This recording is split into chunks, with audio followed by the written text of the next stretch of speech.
I'm not rubbing it in, but I'm 69 and I still don't have bifocals. Just saying. For distance. I suppose this is the gospel where the saying has come down to us, seeing is believing. These are the great words that John goes in and it says he saw and believed. Seeing is believing. But is it?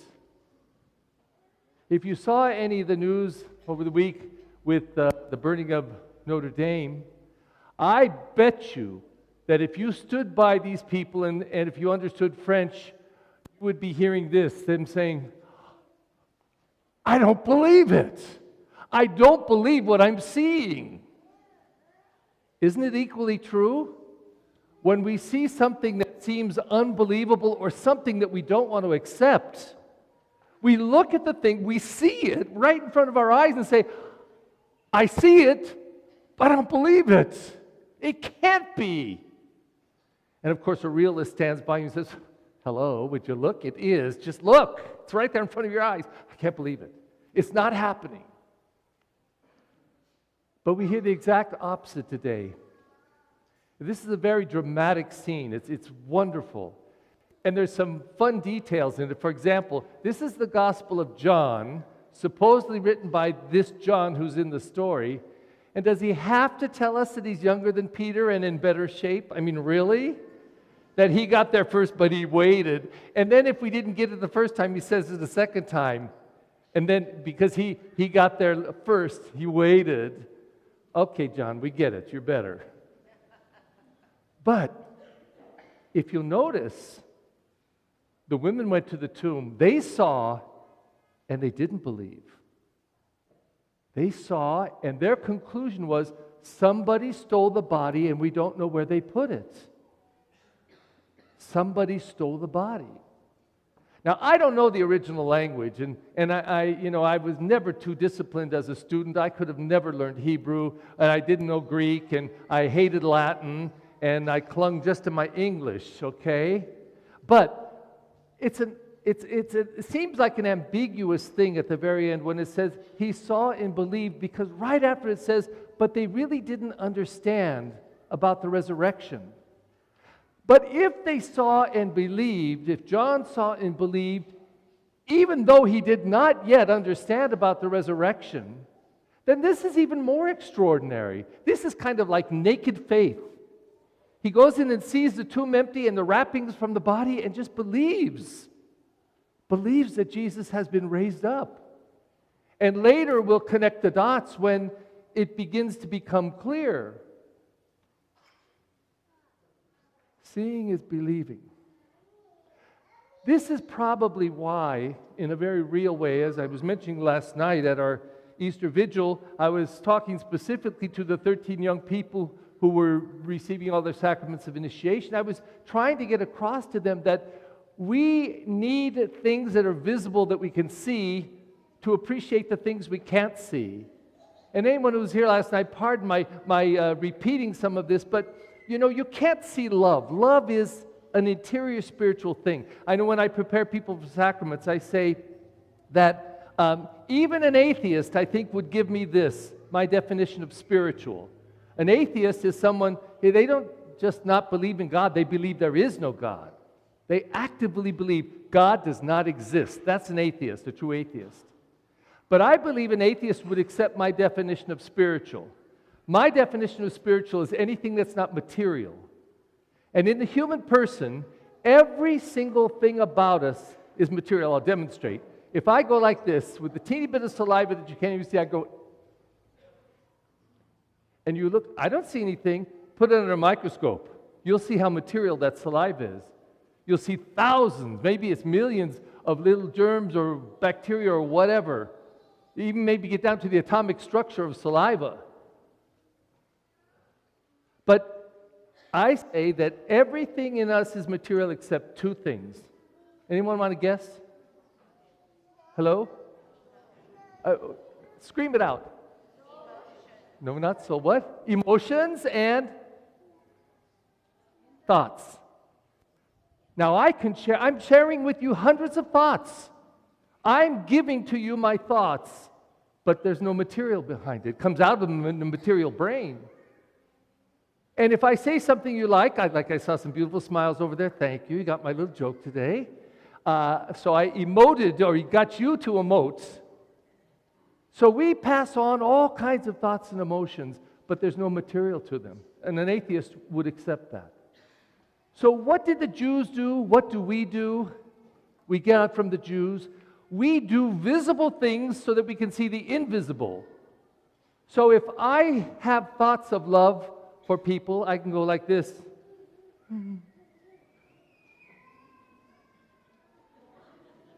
I can communicate love, all kinds of things. It can get even more serious if we go without a word. Love is passed. A ton of love is passed back and forth. We show love through actions, through visible things, so that we can experience and appreciate the invisible. But it's still real. And in fact, you can do this, forcing it on someone, and it's not love. And they can be very, very angry. That's the basis of this Child Abuse Prevention Month. And anything where we say what's the women's one? Not something me? Me too. Okay, thank you. I forget things real easily. Me too. Finally, women are being believed. I don't want to be touched. I don't want your hand there. Stop it. And it's taken a hashtag to make it happen. A hashtag, for God's sake. That's where we're at. But the invisible yearns to become visible. So love expresses itself in visible ways, and then we get in touch with the invisible. So does hate. A gesture, all kinds of things. We see the invisible hatred through visible signs. So in religion, all religions do, they love to deal with ritual and visibility to try to get in touch with the invisible. And this is the funny thing about it.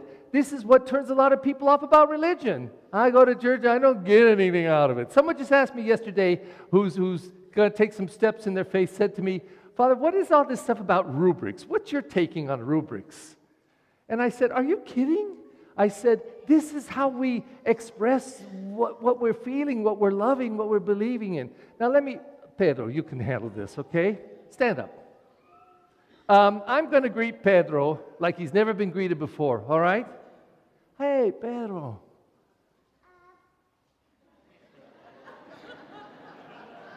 That's a greeting. Thank you. That's a greeting. And it keeps evolving. For every culture, I was told yesterday by this same person, I said, we hug or we kiss, and he's Canadian. I said, and I guess in Canada, you probably kiss twice too. He says, no, 3 times. I said, really? How do you do it? He goes, why 3 times? I don't know. I said, they're the French. I bet it was for the Holy Trinity. I bet it was. Who knows? But we take the visible stuff of life, and then we experience the invisible. So we took them into water, poured water all over them. They were mostly smiling and enjoying it. But that water is a symbol of life. There's only one thing we need more than water to live. What is it? Hello? You're breathing it. Oxygen. 5 minutes, more or less, and then you die if you don't have some. Water, 7 days, a week, 12, it varies, but it's around a week. It's essential just to live. So more than washing away sin, although it has that meaning because it's so clear to wash yourself, but it's to enter into the waters of life. And the life isn't this physical life. We already have that. But that through those waters of life, we get in touch with an interior life that will be realized more beautifully, even more beautifully, when we smear the oil that goes into our bodies, into our skin, as we pray that the Spirit of God would go into your body and mind and heart and soul and fill you at the deepest part of who you are with the Spirit of God and the gifts of the Spirit. And then if we haven't said enough, we say, come and eat now. Eat the Lord, drink the Lord, take His words, His life, His example, everything that He is into you. Why do we eat the food? Why do we do it rubrically? Because we want the visible to touch the invisible and scream to us. Do we realize what's happening? We are sharing the life of God. Sharing the life of God.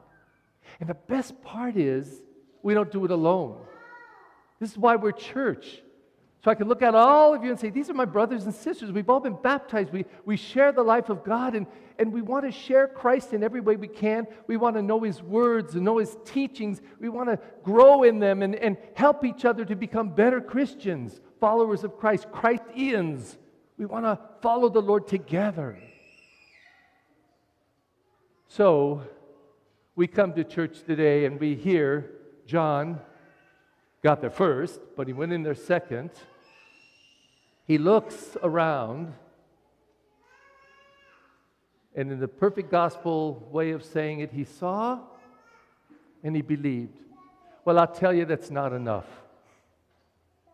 We have to see and recognize. That's the difference. We see it. Yeah, I believe what I'm seeing, but what is it I'm seeing? And that's the part that matters most. We recognize. We know it. Recognize. We cognate it and know it a second time deeper. And we understand what it means. And even though John saw and believed in some fashion, but even the gospel says, but he didn't really know what it all meant. But he would come to know that. He would come to recognize, to know again in a deeper way what it really was all about. Now, we've had 2,000 years of this history of knowing this. I mean, if we don't recognize it, hello, what's wrong with us? We're worse than the people at Notre Dame. I see it. I don't believe it. Can't be happening. It is. So what do you recognize? What do I recognize as we come to this Feast of Easter? I'm so grateful to the Altar Society who did a fabulous job. Once again, give them a hand. They're the best. They're the best in the West. But some time ago, the cross that was always on the back wall, someone broke it. If you're here today, thank you for breaking it, okay? Because that meant that something else happened. Now, I was never a fan of it being on the back wall because I think the cross is central, but several people, some are here, who said they came in this church, and when they saw the risen Christ up there, that meant so much to them. It was so joy-filled. But they came up with the idea, Father, what if we hang it from there, which is a custom in some churches, to have the cross hanging there. And what I really like about it, especially this Easter, because even they said yesterday, Father, where do you want the candle? I said, I want it dead center. So talk about a triple whammy. You walk in, you see the candle, you look up and see the cross, and there's the risen Lord. There it is. There is the Easter mystery that is always present, but celebrated in a very explicit way during this Easter season. So we're asked, you come in, do you see? Do you believe? But most of all, do you recognize what this means? What this means. And then that makes the second reading come to life. It's my favorite second reading of the year. When it says, it talks about a little bit of yeast, a teeny bit, makes the dough rise. Where's that yeast? It's right here. Especially you who have children and babies, you're the yeast for those children. They're going to watch you and listen to you every day, 24 hours a day. Well, not 24, maybe 8, because 16, whatever. But every day they watch and listen, watch and listen, watch and listen. What do they see? What do they believe? What do they recognize?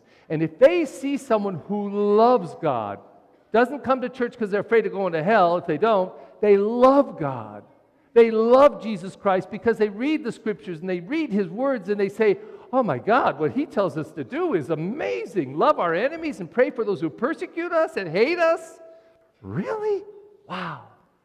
And they look up at mommy and daddy and they say, oh, I want to love God and Jesus just like my mom or dad. Because they put a little bit of yeast into that child and oh, can it grow. Today we come here to see. We come here, yes, to believe, but most of all, we come here to recognize, to let it in, to let us receive the Easter life and the Easter joy.